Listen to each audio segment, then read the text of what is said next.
সাথে এগুলো কি হচ্ছে? আসুন, আপনি আমার সাথে আসুন।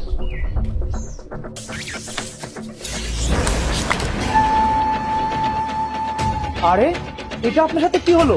আপনি আবার চেষ্টা করুন। আসুন।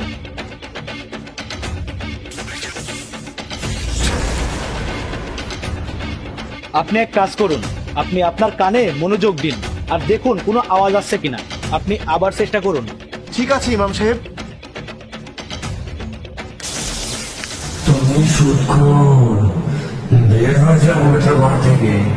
তুমি সুদখোর, বের হয়ে যাও ওটা ঘর থেকে। ইমাম সাহেব, আমি বুঝতে পেরেছি আমার সাথে এরকম কেন হচ্ছে। এই শোনো, 5 লাখ টাকা কিন্তু সাবধানে রাখবে। জাহিদ ভাই, এই আমি তোমার সাথে পরে কথা বলছি।